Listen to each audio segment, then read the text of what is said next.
Welcome to the deep dive. Today we're trying to crack the code on how life organizes itself, how every single living system basically works. Yeah, from the deepest ocean vents to just the park down the street. Exactly. Every environment out there, it doesn't matter how different they look, they all solve this fundamental problem. How do you keep energy flowing and materials cycling? Like a machine that cleans itself and fuels itself. It's a pretty neat system when you think about it. Okay, so let's really get into this. Imagine for a second, you have to design this self-sustaining living machine. It needs to run forever, recycle everything, find its own energy. What three absolute core jobs would you need to make sure are filled? Well, the amazing thing is nature already figured this out. It's got the perfect organizational chart, you could say. Oh, okay. Every single ecosystem relies on three specialist roles working together. You've got the energy creators, the eaters, and, well, the cleanup crew. Yeah. Producers, consumers, and decomposers. And our mission today isn't just to define them like in a textbook. We want to get into the mechanics. How do these jobs actually create stability? Why does the whole thing fall apart if one role isn't doing its job? Okay, makes sense. So let's start at the beginning. Where the energy actually comes from. The producers. The power plants. Exactly. The power plants of the ecosystem. They're the ones kicking the whole process off. They're the foundation. Scientifically, they're called autotrophs, which literally means self-feeding. Makes sense, right? They're the only ones that can grab energy from somewhere totally non-living. Like sunlight. Mostly sunlight, yeah. Or sometimes weird chemical reactions. And they turn that raw energy into actual food, like glucose. Right. Photosynthesis is the big one, obviously. Using sunlight, carbon dioxide, water, boom, you've got energy stored in sugar. But you mentioned those weird chemical sources. Yeah, like deep down in the ocean. Exactly. Those hydrothermal vents. No sunlight reaches there. So you have these amazing bacteria doing chemosynthesis. They pull energy from chemicals spewing out of the Earth's crust. It just shows it doesn't matter how harsh the place is, if some organism can capture energy somehow, a whole feed web can get started. That's a key point. So it could be a giant redwood tree or algae so tiny you can't even see it. Those chemosynthetic bacteria, yeah. They all form that essential base. They're not just feeding themselves. They're basically stocking the pantry for everyone else. Yeah. The entire energy budget starts with them. Which brings us to a really important question for you listening. What actually happens if the producers just disappear? How fast does everything collapse? And the answer is, well, pretty much instantly. They are the bedrock. Yeah. No producers means no new energy entering the system. Full stop. Everything else just starts to starve. Okay, so the pantry's stocked by the producers. Now someone needs to get that energy moving up the chain. Yep. Time for the eaters. The consumers. Or heterotrophs, meaning other feeding, which covers, well, pretty much everything that isn't a plant or one of those special bacteria, right? Us included. Definitely us included. Yeah, consumers can't make their own food. They have to get energy by eating other living things. Simple enough. Totally. But it gets layered, right? It's not just one big group of eaters. Not at all. You have to think about who they're eating. We call these levels trophic levels. It's like a hierarchy. Okay. So first up, you have the primary consumers. These are the herbivores. Think deer eating grass, rabbits eating clover. They eat the producers directly. Got it. Level 1 eaters. Then come the secondary consumers. These guys eat the primary consumers. So maybe a fox eating a rabbit or a snake eating a mouse. They can be carnivores, eating only meat, or sometimes omnivores. Eating both plants and animals. Exactly. And then you can go higher. Tertiary consumers. These are often the top predators, like eagles grabbing a snake or sharks eating big fish. They eat secondary consumers. The apex predators. The ones at the top. Often, yeah. Though food webs can get complicated. And don't forget the omnivores, like bears or humans. We can eat berries, so we're primary consumers. Or we eat steak, so we're secondary. Or maybe even tertiary, depending on what the cow ate. Precisely. We can slot into different levels. Okay, question though. If a fox eats a rabbit, which ate grass, the fox is getting energy that came from the sun, but it went through the grass, then the rabbit. Is that efficient? Does all the energy make it? That's a fantastic question. And it gets to maybe the most crucial number in all of this.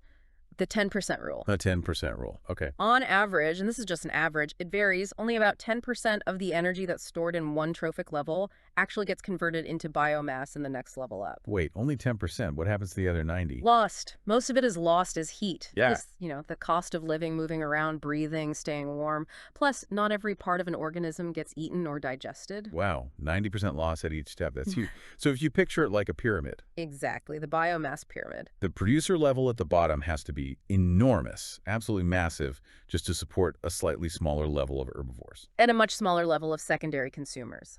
And then a tiny, tiny number of top predators at the very peak. That's precisely it. It perfectly explains why there are always way more plants than herbivores and way more herbivores than carnivores. That 10% rule dictates the whole structure. It shows why every consumer, no matter how fierce, ultimately depends completely on that huge energy base the producers built. Okay, that makes a lot of sense. It also sets the stage for the next group. Because after all this eating and energy transfer, stuff dies. Things make waste. Yeah, the system would grind to a halt pretty quick if that just piled up. Which brings us to the ultimate recyclers. The decomposers and their buddies. The detritivores. The cleanup crew. The unsung heroes, maybe? Their job isn't about energy capture or transfer so much as it is about matter, breaking down all the dead organic stuff. Keeping the whole place tidy, basically. But it's more than just tidiness, right? Oh, way more. They're essential for preventing ecological gridlock, but their real critical function is nutrient cycling. We often lump them together, but there's a slight difference in how they work. You have detritivores first. Think of earthworms, millipedes, maybe some crabs on the beach. They are consumers, technically, but they consume dead organic matter. They physically eat the dead leaves, the waste, the carcasses. They chew it up, digest it inside their bodies. So they're like the first wave of breakdown. Munching the big stuff. What about scavengers, like vultures? Good point. Vultures are kind of a special case of a consumer focusing on large, dead animals.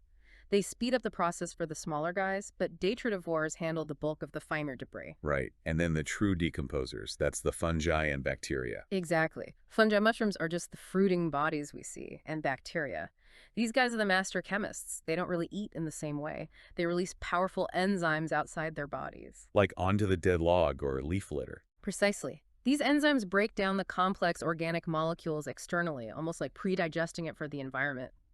Then the fungi or bacteria just absorb the simple nutrients that get released. Okay, so they dissolve stuff chemically. Yeah. Why is that breakdown so vital? Why does it matter for the producers, the plants? Because it closes the loop. Think about it. When a tree or an animal dies, all the valuable building blocks, carbon, nitrogen, phosphorus, all those essential elements are locked up inside its body. Right, they're part of the dead cells. And a living plant can't just suck nitrogen out of a dead rabbit directly. It needs that nitrogen in a simple inorganic form it can absorb from the soil. Oh, face. Decomposers are the only things that can take those complex organic molecules in dead stuff and break them all the way back down into simple inorganic nutrients that plants can use again.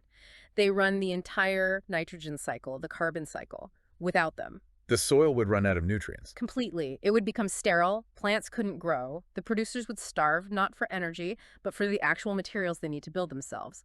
Plus, we'd be buried under mountains of dead things. So no decomposers means total system failure from both waste buildup and nutrient starvation.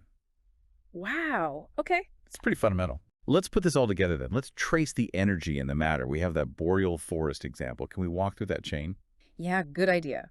So start with the energy source, sunlight. That's captured by a boreal tree. Maybe a fir or a spruce. That's our producer. Okay, tree makes food from sunlight. Along comes a caterpillar. It munches on the tree's leaves or needles. That makes the caterpillar a primary consumer, herbivore. Got it. Caterpillar eats tree. Then maybe a bird, like a little warbler, swoops down and eats the caterpillar. Perfect. The warbler is now the secondary consumer. It ate the herbivore. And then, a fox catches the warbler. Making the fox the tertiary consumer in this particular chain.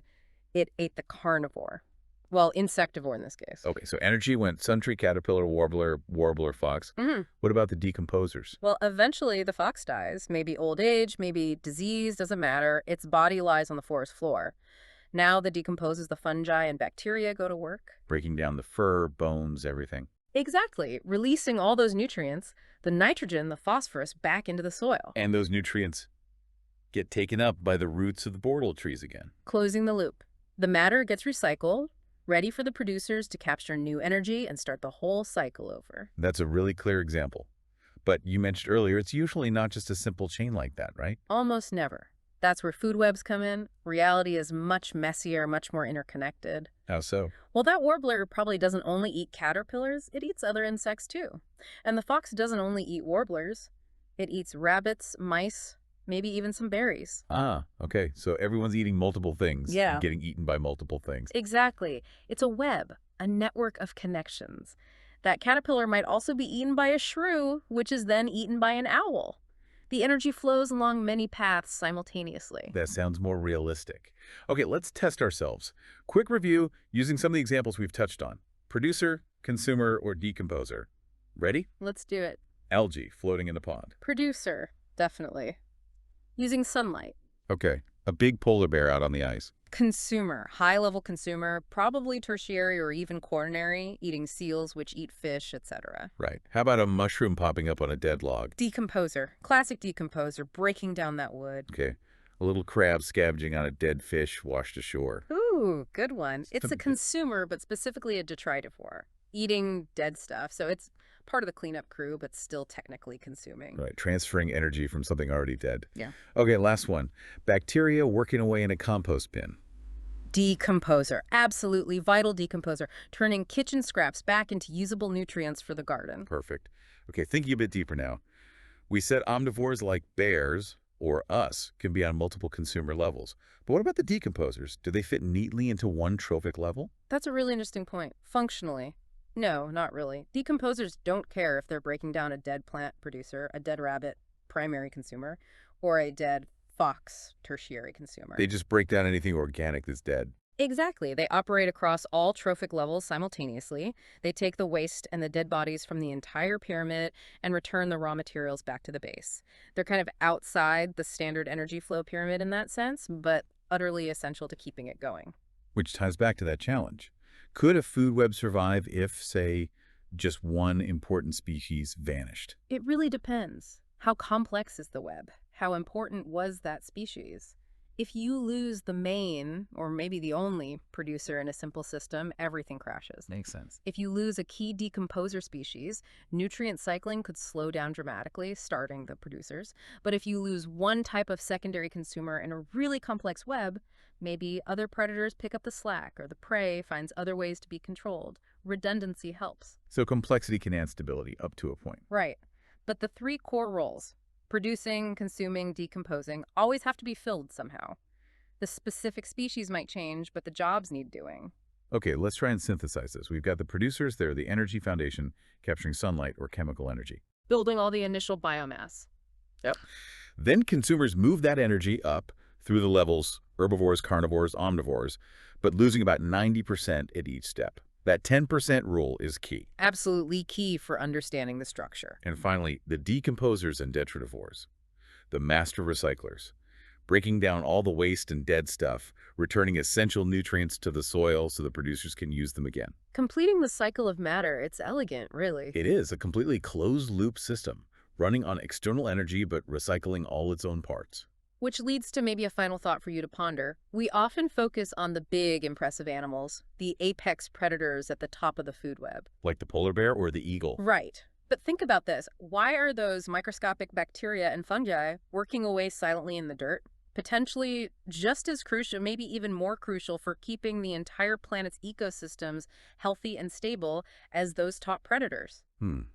That really puts their role in perspective. It's not just about who eats whom, but who cleans up afterward. Exactly. The recycling is just as important as the eating. So next time you're outside, take a look around. See the grass, see a bird, maybe notice some moss or fungi on a log. Don't just see them as individual things. Try and see the job they're doing. Producer, consumer, decomposer. Understanding those roles really unlocks how the whole system, the whole planet actually works.